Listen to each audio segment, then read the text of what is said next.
Hello, everyone. Welcome to Donna's Happy Hour. I hope everyone had a wonderful holiday season. May your new year be a happy and healthy 2022. Today, my guest is Mr. Johnny Ciao. Johnny is no stranger to the entertainment industry. He started out in radio, then went to promoting, marketing, producing, and if that wasn't enough, he even had his own TV show called Celebrity Cooking for the Stars. He has whipped up some fabulous meals for Marlon Brando, Whitney Houston, Gregory Peck, Carlos Santana, and Michael Jackson, just to name a few. Today, Johnny will be talking about his new project. So, without any further ado, grab your drinks, whatever they may be, because I'm hoping you'll spend the next hour with me. And here's Johnny. Johnny, I can't tell you, I have been really looking forward to this interview. Thank you for joining me. I know your schedule is crazy busy, and you took the time to come and visit me. Thank you. Well, you're here at the Blue Arrow Farm, which to me has been the most exciting thing, having been living back in the Hudson Valley, taking care of my mom and dad. I'm in Greenwood Lake, and there's not much to do. But when I discovered this place, it was fantastic. I started coming up here, and then I met Don and Chris Bolger, and I go on stage with them. And even if I didn't, I would bring my friends, and we'd walk around, meet the animals. So to me, this is like the best spot going. It really is, and I've told my audience before that, if they ever come up to the Warwick, Pine Island area, to make sure that they stop in here, because there's always something going on, whether it be music, whether it be Halloween and, hay rides. And actually for Christmas, they had the whole Enchanted Forest lit up. There's something for everybody. And Don really tries to create a family-oriented setting. And he's actually accomplished it really well. He's definitely. Yeah. I mean, I come up here and there are people that are, our age. Right. And they're with their grandkids. And this is one of the few places where you can actually hang out with people that are over the age of 50 and enjoy the vibe. Right. And what's wonderful is that in the summertime, he has the outdoor pavilion, which is fantastic. Yes. And so there again, you're getting, honestly, live music with musicians of a caliber, yes. and he doesn't charge. It's just for parking, and that goes towards the animal rescue. The animal rescue. Which is a beautiful thing. There's so many great animals here, and he's always working on that. I just can't believe he flies that small plane all over the place. That one he doesn't. Oh, that's not the one? No, that's not I was going to say, God forbid. I've been on a lot of small planes going to Martha's Vineyard, Cape Cod, and I fly out of Warwick, right? And I'm like, this plane, and it's a beautiful I don't think he's like looking at that one. He's going, I don't think Don could convince me to go on that one. Well, wait till I see him. No, he has a helicopter. Oh, that's what it is. That's what he's flying. Okay, yes, yeah. Well, anyway, it's great to be here. I'm happy to be with you. Again, thank you so much. Yeah, I want to just kind of get the audience familiar. Johnny has been in the entertainment industry forever. I'm 97 years old, baby. And he started out as disc jockey, then went to radio, then went to TV, had his own gourmet cooking show. He's produced. He is also a musician. I mean, I've never seen anybody wear so many hats so well. That's Don Oriolo and me. You're right. We both wear a lot of hats. You're right. But the thing is, I grew up in the Hudson Valley in Greenwood Lake. When I moved from Queens, New York, I was 11 and a half years old. Okay. And coming to New York, to Greenwood Lake, was wild because the New York drinking age was 18 and New Jersey was 21. Right. So there were more bars per square foot in Greenwood Lake than anywhere in the world. It's true. And I fished with muddy water. Frankie Valli played here.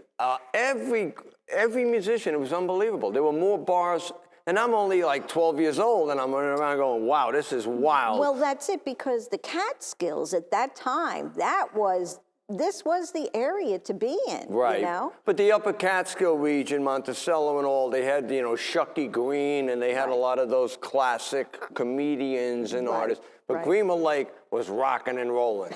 I mean, It was. I don't even want to go there. But, after graduating high school in 1975, I just thought, hanging around here was going to be a little too crazy. I'm a first-generation Italian. My father was a hard worker, worked in construction in New York City. My mother was a housewife, but she worked for some of the doctors in the areas. Okay. And for me, it was like I wanted to move on. Right. I packed my little BMW with records and clothes and drove to Florida. Okay. Where I got my FCC license, because in those days you needed an FCC license to work on radio. So I got my FCC license, and I walk into a black radio station in St. Pete, WRXB, still exists. And how old were you then? 18. 18, okay. And I walk in, and I said, I want to work here. So there's old black owned, black run, and the guy looks at me and goes, oh boy. What? I said, I want to work here. I go, I've been listening to Frankie Crocker on WBLS for years. I want to work here. Right. And he put me in a control room, had me do a demo. Oh, wow. Called me a day later, says, you could start on the weekends, $25 a shift. I said, I'll take it. Oh, my gosh. I didn't care. Right. Now, had you done anything with radio prior to? No, I just been a music guy. I have a huge record collection that spans the total 20th century. My father was into music, the whole family, so music was my thing. And so I started doing this radio show in Florida on Saturdays and Sundays. I did a jazz show on Sunday. Wow. And one thing led to another, and then I started doing concerts with R&B artists. Okay. And from there, I'm 18 years old. I had a good friend of mine who's no longer with us, one of my great friends, Susan. She said, I'm in Atlanta. You should come to Atlanta. I said, okay. I'll check it out. I go to Atlanta. She moved back to Florida. So I'm back in Atlanta by myself. I didn't know anyone. Oh, my God. So I had made some money doing these rock concerts in Florida. I had John Mayall, Leslie West, 38 Special back in the 70s. Right. And I did okay, for a young guy. Right. So I brought my energy to Atlanta, and I approached Mayor Maynard Jackson, who was the mayor of Atlanta at the time. And I said, I want to bring jazz to Atlanta. And so he gave me an office close to City Hall, right in the City Hall area, annex building. And I'm doing shows at the Fox Theater. So here I am doing Stanley Turrentine, Ramsey Lewis, Eric Gale, Woody Shaw, some of the classic jazz. Right. I lost every dime I had. I'm 19 years old. I had no money left. Right.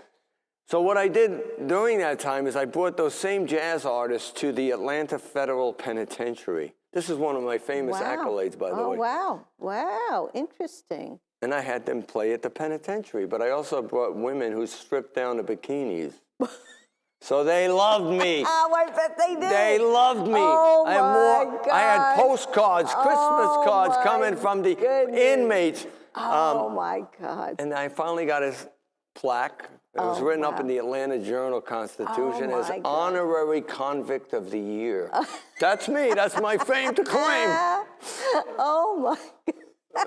Well, anyway, it was great. Atlanta was good to me. And then I started a company it was a management company. I managed Hank Aaron for 4 years, the famous baseball player. I had Isaac Hayes for 2 years, because that was my background, media, marketing, promotion.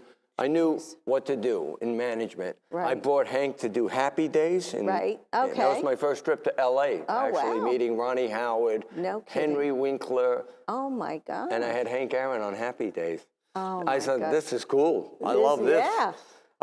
And so we did that. After that, I had Hank. We did Kentucky Fried Chicken commercials. I got him a lot of things. Okay. And then I saw the music video industry was starting to emerge. And I started a company that distributed all the music video clips. Well, first I started producing them, but then when the big time directors and producers got involved, they were true film people. I said, you know what? I don't have that experience. I'm going to distribute the clips. So there was only 3 companies in America who distributed all the music video clips to non-broadcast and broadcast outlets. Okay. So that was a good business. And then I opened a Beverly Hills office, and I was doing marketing home video when they started with the long form, when movies started putting music videos in. I work with Michael Nesmith, who just passed. Right. I work with A&M, Warner Brothers. So I was like a special marketing guy for the home video and record companies. Wow. Right. So my background, I mean, everybody, Johnny Ciao, think about food. I'm going to get there. But it started behind the scenes. Right. You understand? Yes, yeah. Well, it's interesting how you know, because obviously getting into the radio, that helped you get some sort of fingers out there and connections.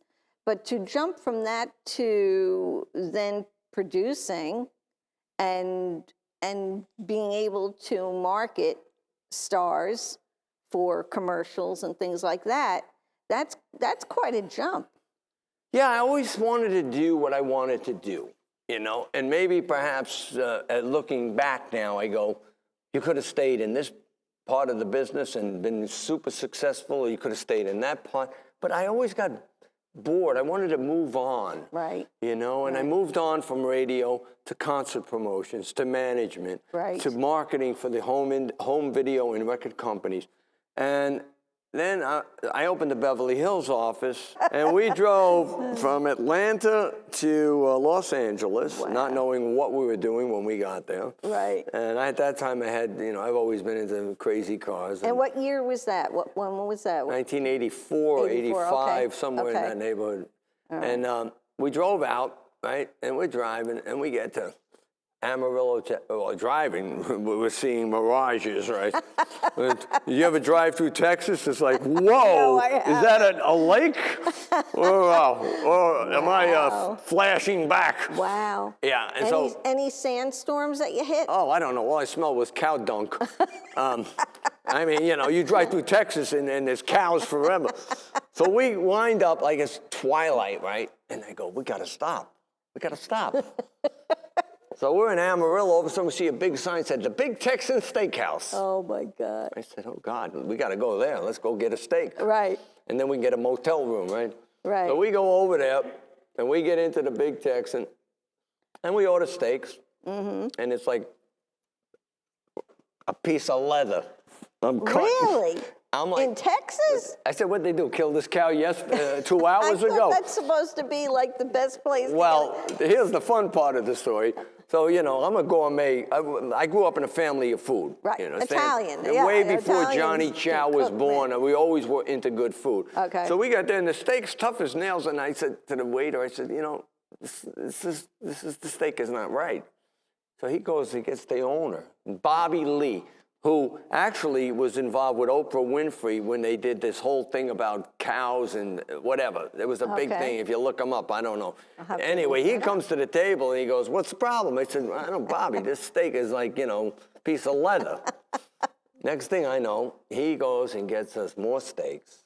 Calves, he brings out a thing bigger than this with calves' testicles in it. Fried calves' testicles. They call Rocky Mountain oysters or whatever. Rattlesnake bites, and buckets of beer. Oh, my And we're sitting there, and all of a sudden, we're doing it. We're drinking. I'm like, eating. This is good. Some more salt on there. You know, I'll have another bowl. Oh, no. We're drinking beers, right? At the end of this whole episode, we weren't ready to drive anywhere. I would imagine not. But at that point, after all the beers they brought out, we weren't driving anywhere. So Bobby Lee goes, let me call my friend, the sheriff. All of a sudden, the sheriff walks in with a cowboy hat, and he goes, oh, my God. What's up? Here we are, 2 New York guys. He goes, Bobby goes, they need to get a room. And he goes, okay, boys, come on outside. go outside. He goes, get in your car and follow me. Get in the car? We've been drinking. No kidding. Oh, what a time that was. Oh, my gosh. Yeah, and Oh, the boy. sheriff escorts us to a hotel room.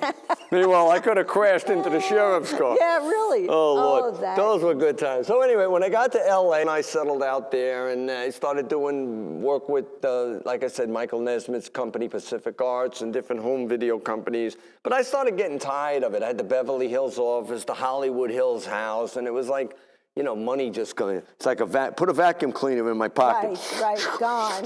Money just keeps sucking out. Wow. And I was like, you know, I'm tired of chasing these big corporations for money. Right. So I always cooked. So there was a client I was representing out there who was a classical composer, a great guy, played with everybody. Mm-hmm. And he was living in LA, but his family had 4, 5, 6 houses in San Francisco. And he goes, you want to come up to San Francisco? I said, sure, let's go to San Francisco. Right. So we went up, and this is the beginning of how Johnny Ciao came about. Wow. Well, I just want the audience to see, Johnny was kind enough to make us a little... You can't eat it right now. I can't. I'm so close. You know why? We're going to take a break. Stay tuned.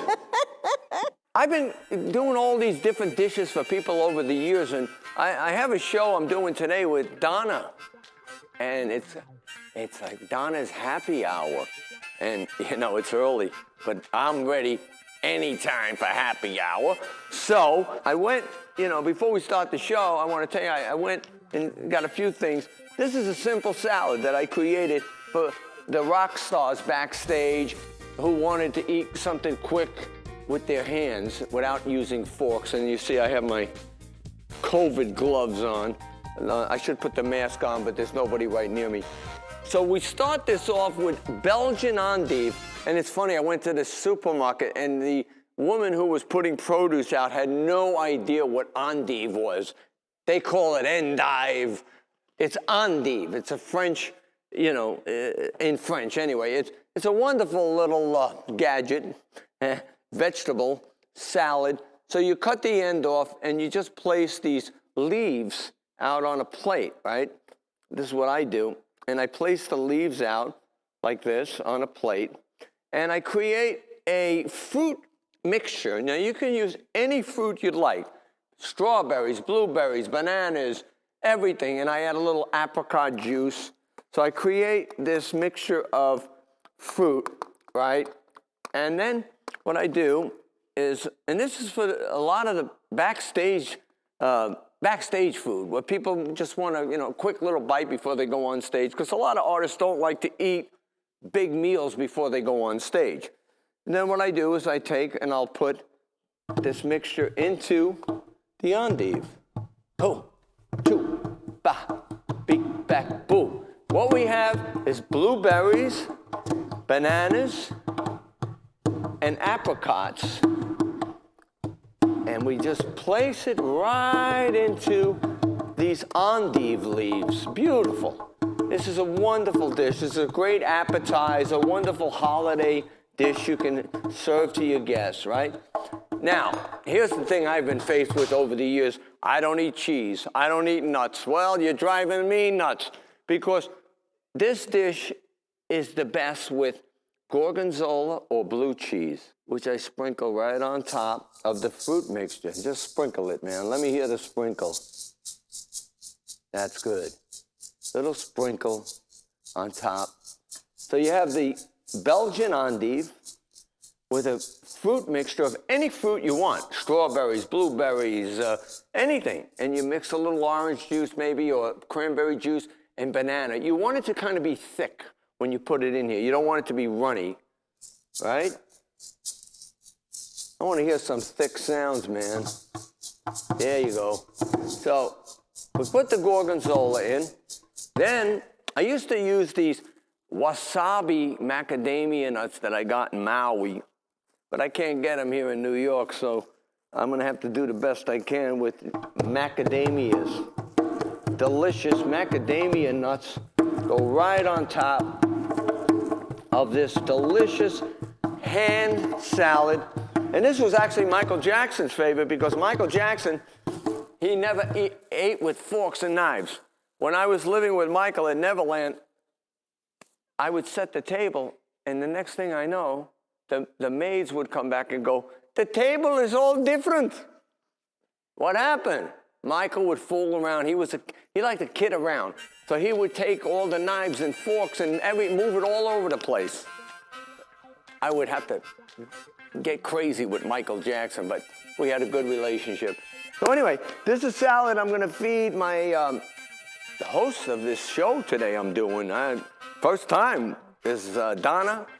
Donna's Happy Hour. I'm really excited about it. So stay tuned. We'll be back in a moment with this. All right. So, as you know, Hi, Donna. we're going to tell everybody, right, Johnny? Hi, Donna. We're going to tell them all about you. We're back. I know, and we are back. And Johnny, as you heard, has cooked for everybody. He had his own TV show, gourmet cooking show, Cooking for the Stars. He's cooked for Whitney Houston, Carlos Santana, Michael Jackson. I mean, the list goes on and on. But today, he made for us just a little something to nibble on, and I can't wait to try it. Fruit boats. A fruit boat. Okay, fruit boat. And just what you did makes me want to make it. So I'm going to have to, at some point, get the recipe there. I mean, I know you mix fruit and you take a mixture of any fruit any you'd fruit like. you like, right? You need a banana though to thicken it because you don't want it to dribble off. So what I take is a fruit. Do you puree it? Puree. Okay. And I lay it into Belgian endive. Okay. Some people call it endive, you know. Take a dive, will you? It's endive. Endive. And I put some gorgonzola and some macadamia nuts on top. It's a wonderful finger salad, right? It does. Well, do you need something here to wash it down? Why not? Let's give you a Isn't little. this the happy hour? This is the happy hour. Yeah, It's only 7 o'clock it's in only the morning. It's only water. It's happy hour, baby. I know. We got to make it look good. My you know? friends in Europe and everywhere else, it's beyond. Oh yeah, you know they start drinking at what 10 a.m. or Yeah. it's Why 5 not? o'clock somewhere. Why? I got friends here in the Hudson Valley who start drinking at 8 a.m. So tell me, let's go into. Well, let's pick it up from ahead. where we left off because for it. what happened was I was kind of out of management and I got tired of chasing big record companies and home video companies for my monthly retainers. Right. Like, Warner Brothers, CBS. 4 months later, I said, enough's enough. George Mikulski, famous composer, child prodigy, by the way, from the age of 3. His parents escaped the concentration camps. Incredible story there. Right. But anyway, George said, let's go to San Francisco. I have a big house. So we got there, in the middle of the night, big, beautiful home. At the top level, you could see the ocean. It was in the in the Richmond district near the Golden Gate Park. Oh wow! Wow. So we got there, and next thing I know, I'm hanging out with George, and George knew a lot of people. So, and I'd always cooked. I cooked for everybody. Hank Aaron. I always cooked for my clients, but not as Johnny Ciao. No one knew. Right. Did you cook in the kitchen with your mother and your grandmother when you? No, were they wouldn't allow me in there. I wonder why. Get out. Go wash your hands. I wasn't allowed in the kitchen. Oh my. But when I moved out on my own when I went to Florida in the 70s, I used to call my mom up and say, Mom, how do you make that dish? And, I improvised, and it was all creative to come up with. I never went to culinary school. I always created foods from the Mediterranean diet. Okay. And then when I moved to California, I kind of combined the Mediterranean diet with the California hippie diet, fruits and nuts. That's what you got here. That's And so we went to San Francisco, and I'm there, and I'm, managing George, and he's doing all these high-end events because he plays classical and neoclassical music. And then all of a sudden, one day, he goes, we're going to have a dinner party at my house. He goes, I have Bill Graham coming over. Bill Graham? Are you kidding? The most famous concert promoter, Fillmore East, Fillmore West. Right. And Elliot Mintz, who was John Lennon's closest advisor. Okay. And Don Johnson's sister. What a combination. So 3 people, George and myself. Right. I cooked up a big dinner. And Bill Graham says, why don't you do the Bammy Awards this year? I said, it's like the Grammys they have in San Francisco. Right. And I'm like, Bill, I'm not a caterer. I never cooked I'm cooking just for a few people. He goes, don't worry. He goes, make one item. He goes, Hard Rock Cafe's bringing their famous chili. You bring one item. Wow. Okay, so I went to a friend of mine's restaurant in San Francisco. I'll never forget, Trattoria Contadina, great spot where the cable car goes. It's up on Mason Street in San Francisco. And I said, Vince, can I use your restaurant? Right. So I went to Walmart, Kmart, bought garbage cans, new ones, and I made garbage cans full of pasta salad. Oh my gosh. Get to the event, right? And it's only the Hard Rock Cafe and myself doing food for the backstage area. Right. And who's there? Carlos Santana, the Grateful Dead, Buddy Miles, Chris Isaac, Journey. And I'm like flipping out. I'm like, wow, this is cool. Wow. You know? So the end of the night, I had so much pasta salad left over. Right. So I brought it out to Market Street in San Francisco with a lot of homeless people. Right. I bring out these garbage cans full of pasta salad with plates and spoons, forks, and I start feeding homeless people. Right. So all of a sudden, the San Francisco Police Department, police come, get out of the car, grab me, put me against the car, and go, you're under arrest. I said, what? Oh my gosh. They said, you're feeding people without a license. Oh. I never been arrested in my life. Oh my. Well, it didn't last. They made some phone calls. I explained what I was doing. I was not knowledgeable. Right. I didn't get arrested. Right. But the next morning, in the San Francisco Chronicle, Herb Caen, who was a very famous columnist, wrote, this is how Johnny Ciao was born. I was born in the back of a police car. And Herb Caen writes, the Bammy Awards were last night, and this chef, Johnny Ciao, was almost arrested for feeding homeless people. Well, from that point on, I got phone calls from everyone. Wow, That's when I started doing parties at Studio D in Sausalito, Huey, Carlos, the Dead, personal. Right. And then, and I was like, cool. I was like, wow, this is cool. Yeah. Next thing I know, I get a phone call from this agent in Los Angeles, and they said, we'd like you to come and interview for one of our celebrity clients. And I said, I never did in-house cooking, personal chef. Right. And I said, well, who is it? They said, Michael Jackson. I'll be there. I said, I'm going. I'll go to the interview. So I went down to LA to the interview because I was still in San Francisco. I went down to go onto the interview, and Michael wasn't there. But I think he was listening in on the phone. Probably. Because he was like voyeuristic when it comes to like, I want to know who this guy is. Right. He had just gotten off the Bad tour where he had collapsed because he wasn't eating well. He was eating cheese pizzas, cheese tacos, everything cheese. He was eating cheese. Gosh. Wow. No meat, no fish. And I went to the interview, and next thing I know, I went back. I had a place in LA still, and I went back up there. And next day I get a phone call, and they said, Michael, I'd like to meet you. Would you like to go to Neverland? I figured, I'm going. Who cares? I get the job or not, I'm going up there. I'm going to say hello to Michael Jackson. You know, I've been a Jackson 5 fan for years. Are you kidding? I want to do a dance right now. Right. And so I went up to Neverland, which was in north of Santa Barbara, Los Olivos, beautiful area. Wow. I get up there, and he comes out. He's got a mask on. And Michael was ahead of the mask game before COVID. Yeah. He was wearing masks way before COVID ever existed. And the glove. He comes through the kitchen, he walks right by me, he's giggling. And I'm thinking, okay, I'm supposed to meet this guy. He doesn't even want, I'm looking around. So I finally, I met him and talked to him, and I got the job, right? Wow. They said, you can stay up here at Neverland.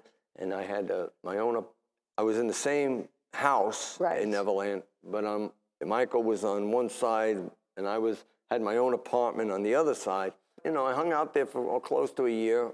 The best part of it all were his guests. Right. I mean, Michael, I got him back into fish, poultry, finger salads like this. Right. Right. But the best part were his guests: Whitney Houston, Barry Gordy, Marlon Brando, Gregory Peck. Are you kidding? Oh my So all of a sudden I get a phone call. They go, Marlon Brando's on his way up. I go, Marlon Brando? Wow. I'm like, because we had guest houses. We had the best of everything, the best wines. It was like, 20-star hotel up there. Right. And I had 4 maids, and I had an assistant who did, Oh my God. we were set up there. Wow. And we could spend as much money as we wanted. So this was my first gig as a personal chef. Wow. It was interesting because the Marlon Brando story was funny because they say he's coming up. So all of a sudden, he comes through the front gate. It's a mile up to get to the house. I see a Volkswagen Jetta parked, and I don't see anybody getting out. And I'm sitting, I'm waiting. All of a sudden, I go outside, and there he is, Marlon Brando, with his pajamas on, slippers, in the passenger side of a Volkswagen Jetta with the seat all the way back. And his son, Miko, who worked for Michael Jackson, was driving. And he goes, come here. He goes, my God. What? Tell me the lyric of this song. He was listening to Satin Doll. Oh, now, my God. If Marlon Brando don't know the lyrics to Satin Doll, he's asking me, what are they saying? Right. Oh, my God. That was my first interaction with Marlon Brando, asking me what the lyrics to Satin Doll were. Wow. Anyway, what a trip. He got out, came into the house, and, hung out with him for several days. And that was fun. That was a lot of fun. Oh, my God. And then when Gregory Peck came with his wife, Veronique, that was the best because he was a true gentleman. And, they could eat anywhere. We had 2,700 acres. And and Gregory Peck would go, no, I want to sit here in the kitchen. Oh, wow. Right in front of me as I'm cooking. Wow. Here I am, Gregory Peck. Right. I'm like, are you kidding? So that was a great time. Oh, what an experience. Oh, and then Whitney came up, horseback riding. Wow. So many great people. And, but first night I got there, though, in Neverland, the first night I stayed there, I went outside. It was so dark. I mean, you're talking 2,700 acres that bordered the Los Padres National Forest. So you're talking about hundreds of thousands of acres. Wow. All of a sudden, wild pigs are running. Almost. Holy I'm like, mackerel. This is wild. I told the security guys, can I borrow your 9mm, please? Boom.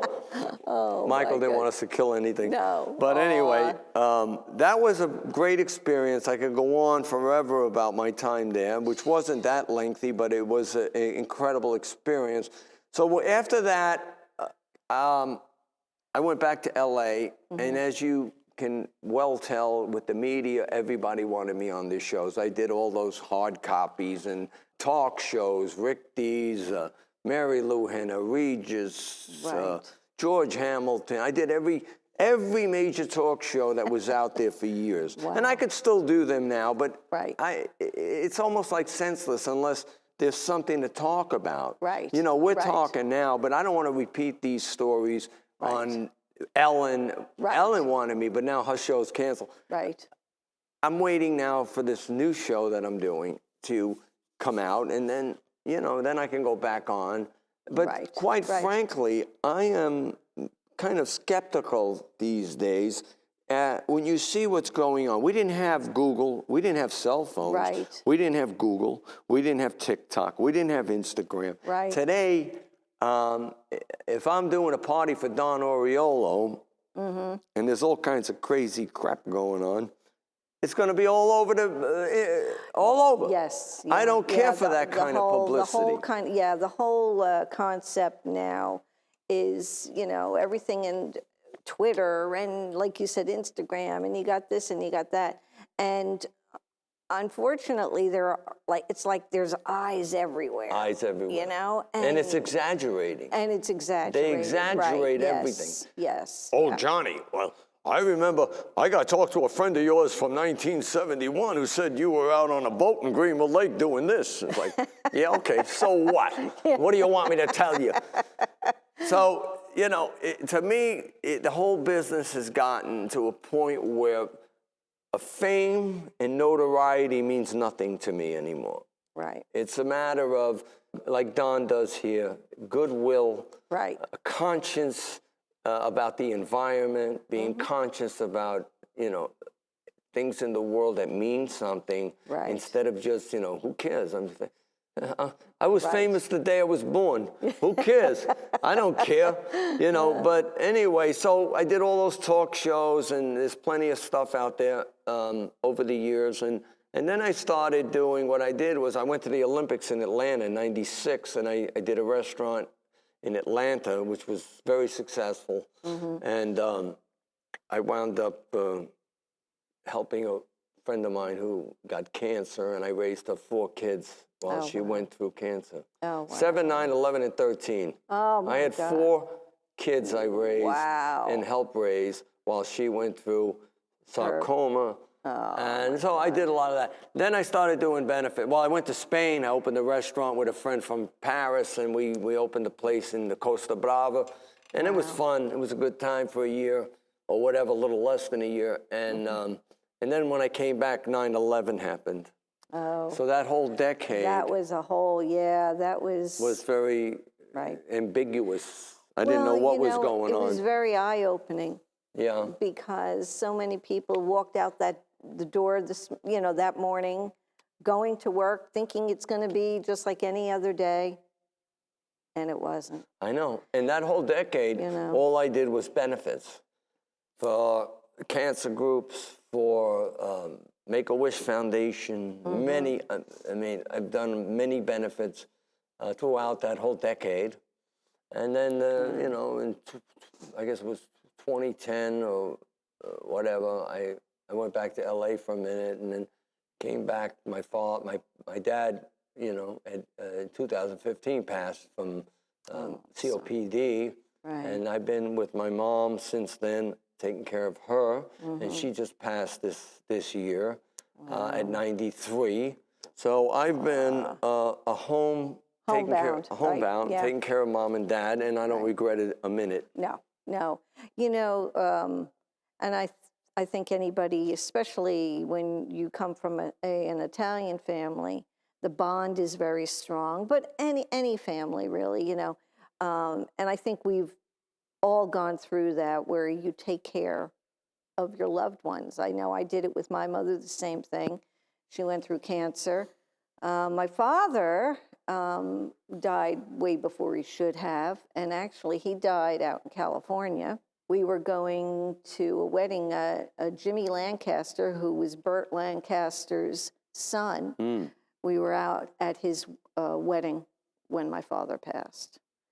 So you want to talk about a story, but Well, you did what you had to do. And that's what we do. That is what we do. And I don't regret it. Right. I was still able to continue doing the benefits, and many in the Hudson Valley here, especially for the Make-A-Wish Foundation, Heroes for Cure in Monroe. I've been doing a lot.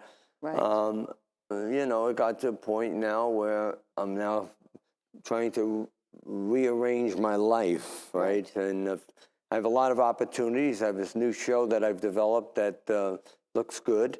So do you want to tell us about that? Yeah, it's called Behind the Stars. Okay, Behind the Stars. And what it is I do in food, but that's not the focus of the show. The focus is people who were managers, publicists, agents for the biggest stars in the world. Okay. And a lot of them are my friends. Okay. And so they, I talked to them about what it was like hanging out with Prince. Right. What was he eating? And they'll do a little dish. So it's kind of a fun show.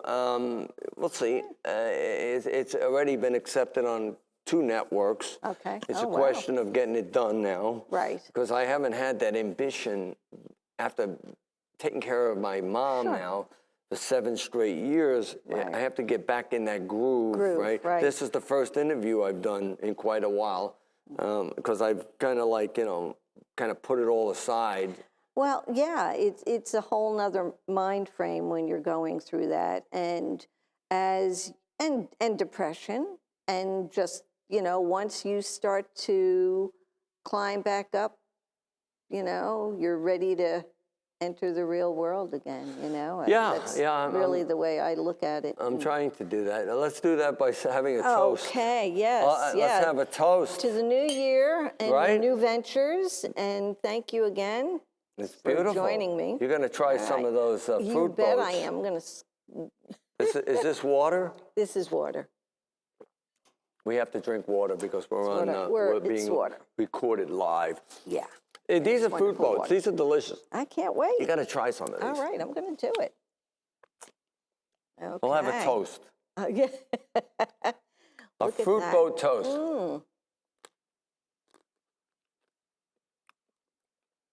Mm-hmm. You got the crunchiness of the endive and the macadamia nuts with the sweetness of the fruit Right. and the Oh my God. gorgonzola cheese. Love it. Isn't that great? Great combination. My favorite little salad. Oh my gosh. It's a finger salad. So let me ask you this. Out of all the things you've done over the years, what did you find the most gratifying? So hard to answer that. And really, I would say the most gratifying was taking care of mom and dad. Okay. All But right. aside from that, Right. from a show business perspective, Yeah. all the benefits that I've been able to do. Because I bring on great musicians. Professor Louis and the Chromatics. Right. I performed on one of his albums. He worked with the band. So many great people. John Platania is a guitar player who worked with Van Morrison for 17 years. Gary Burke on drums. Wow. Who worked with Aretha Franklin. And so many, Miss Marie. Right. Great musicians. Not only him, but having done a series, I also with Commander Cody, who just passed. Right. James Montgomery, one of the greatest harmonica players. Wow. And I played with him many times, House of Blues. We've done a lot of shows together. So that's exciting for me, when I can go out and raise money Right. with friends, great food that I do for up to 300-400 people. Right. I did the John Deere Classic one year in Iowa, which is a big golf event. And I cooked for 400 people. Oh, wow. And I met all these golfers that were famous. And I didn't even know who they were. I'm like, the next morning they go, Johnny, we had a great time last night. I go, what's your name? And listen, and the next day he's on CBS as the lead golfer. Oh my gosh. Oh, I don't know golfers that well. You know, Tiger Woods and Arnold Palmer. Right. But I didn't know who these young guys were. Other guys were, yeah. Yeah, but that was a great benefit. And then I also do work with Chichi Rodriguez, the famous golfer. I've done 3 or 4 benefits down for Chichi, and he has an academy for kids. Kids who are out of control. Right.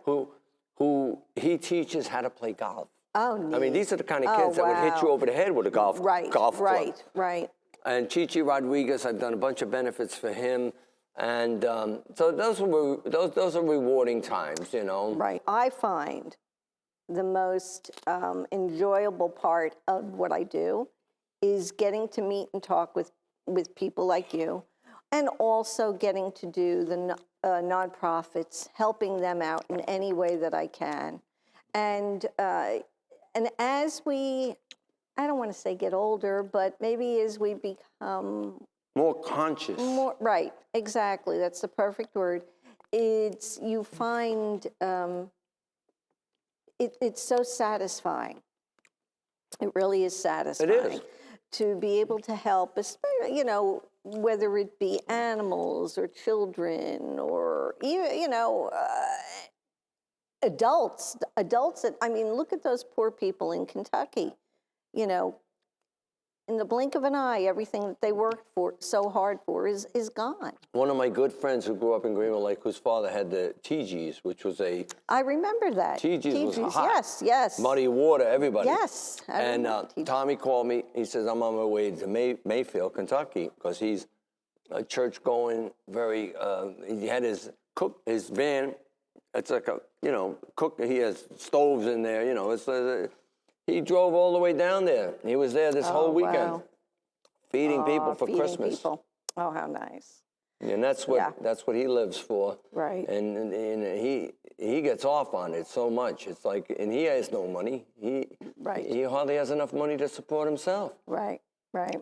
And so that's what I like about what goes on here at Blue Arrow. I like the fact that there's so much good energy and things going on that help the animals and the people that come here. Everyone I've met here has always been fun to hang out with. Well, you know what Don is all about giving back. He really is. And it's not even animals. I mean, he gives to people. Yeah. As a matter of fact, that's how I, am able to do my show. He said, you come to Blue Arrow, because I was doing my show in a studio, and when COVID hit, everything was getting shut down. Well, I saw you have some episodes on location that you've done. Yes. Yeah, we do a lot of things on location. Yeah. Are these guys your crew?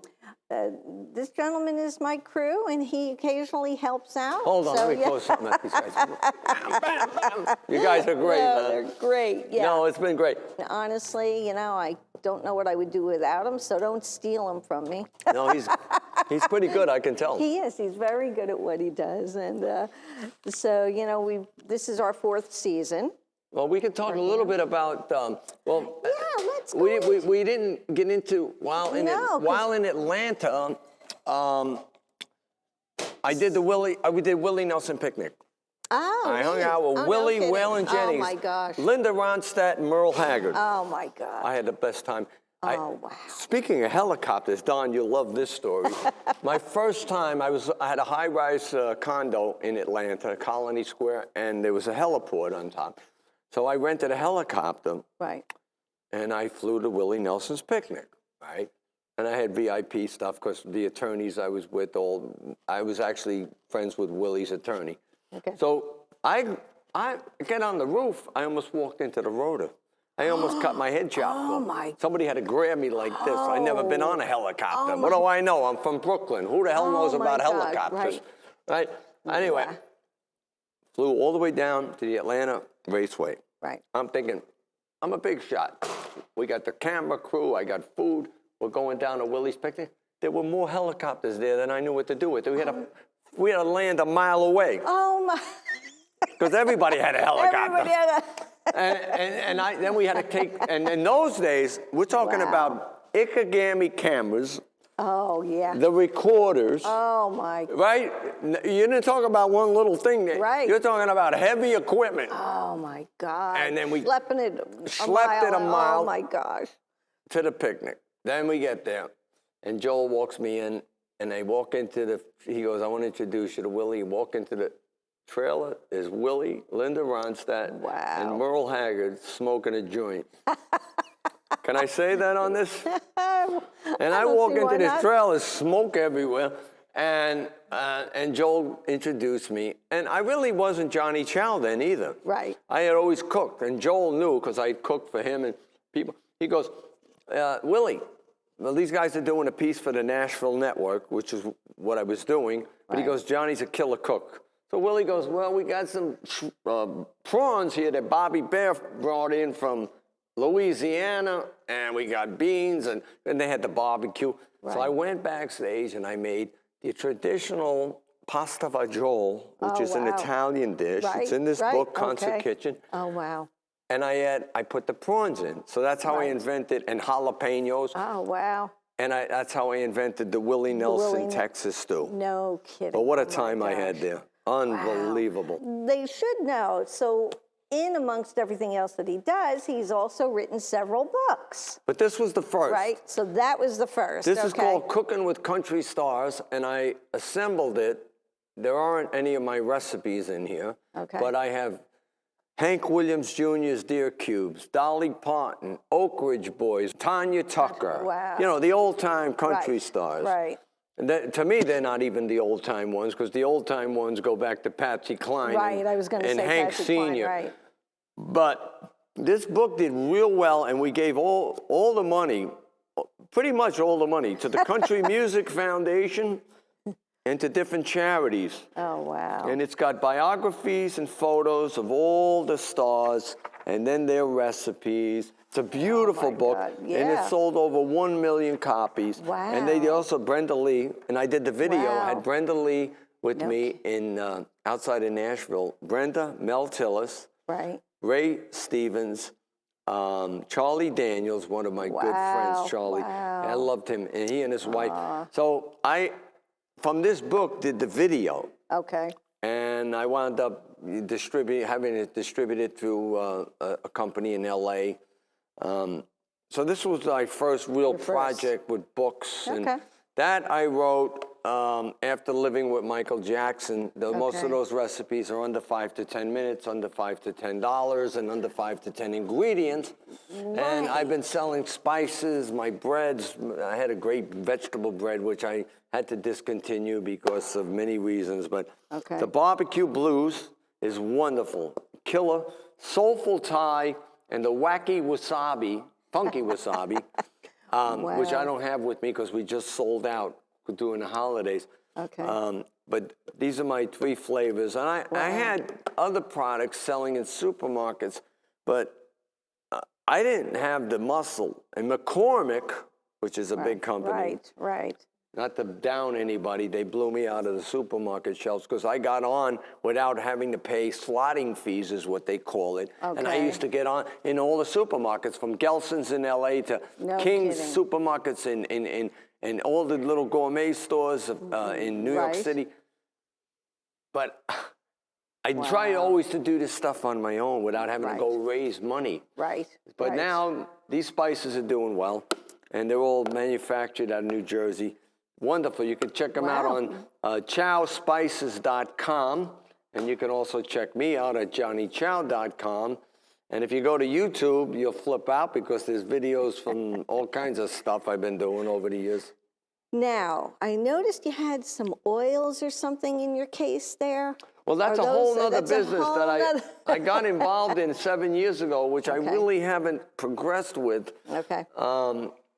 But I have a guy in Los Angeles who is an expert at creating CBD products. All right. And they've helped my mother because my mother's she was a 28-year cancer survivor. Wow.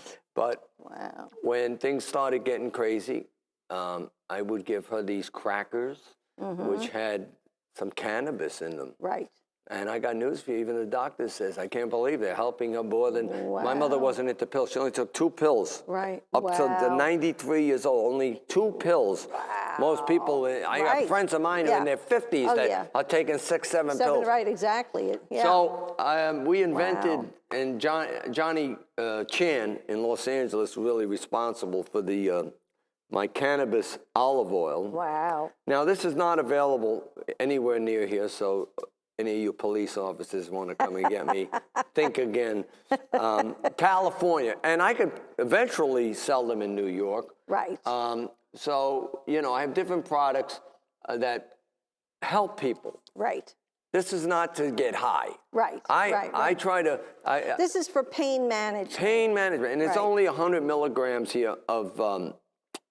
well, this one's 150 milligrams, but he invented one for me for 600 milligrams. And usually I put a little on a salad. Holy moly. I can't do it. And also, along with that, you'll get a recipe from Johnny's Sweet Treats, my rockin' brownies.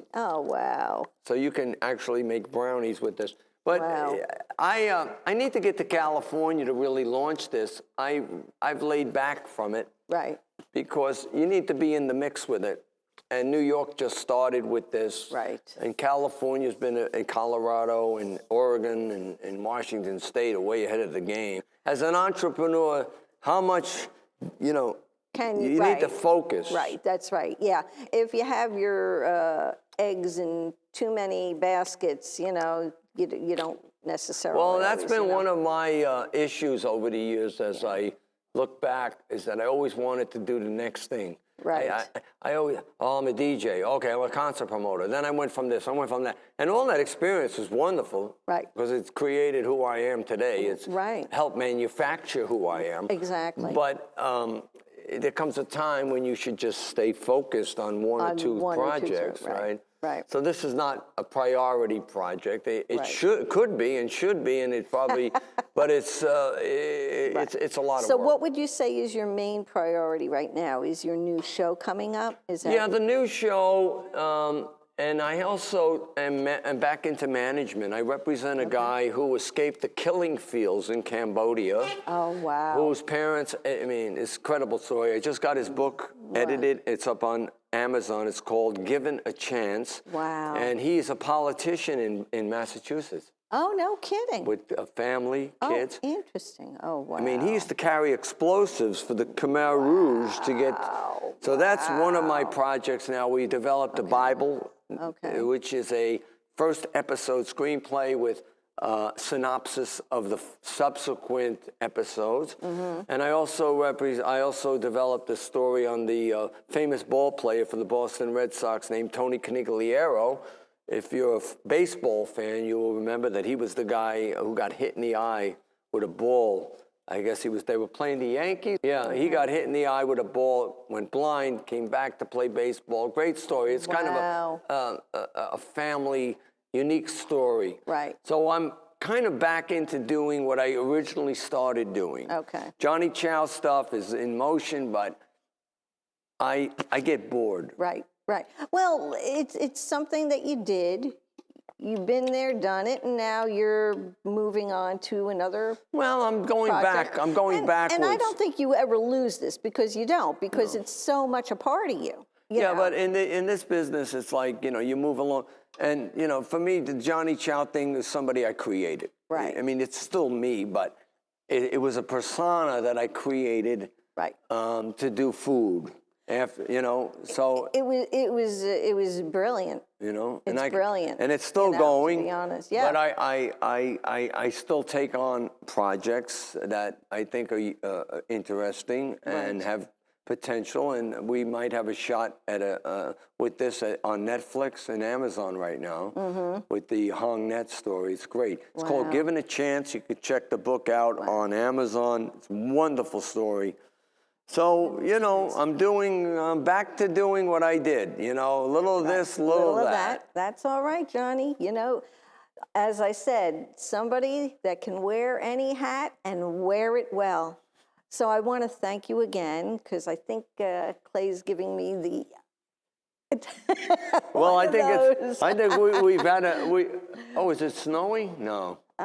I wish it would. Yeah, yeah. Well, anyway, it's been a pleasure. You're a wonderful hostess. Oh my God! Please, you are welcome. Hostess. Hostess. It's like calling a flight attendant a stewardess these days. Oh, I know. You get smacked in the face. No, please. Anytime you want to join me, say, Donna, I'm in town. Can I join you? Please do. Well, I talked to Chris Bolger last night, and did you? I said, Chris, I'm doing the show tomorrow, and he's going, well, I wish I could come by. So maybe next time we can grab a few musicians. That would be wonderful. Yeah, we'll get Don, we'll get Chris. And I know I couldn't cook in here today, but we can do it outside. Right. Well, you know, we'll get Don to give the okay, and we'll, Yeah, we cook and play music. It'd be beautiful. Yeah. I want to see you flip like things while you're... Yeah, I flip a burger and it goes into the yard. And one of his animals there, llamas, will eat it. He's got plenty of them. God bless you. Oh, thank you, Johnny. Bye, everybody. Thank you for joining us. Donna's Happy Hour is filmed on location at the Blue Arrow Farm.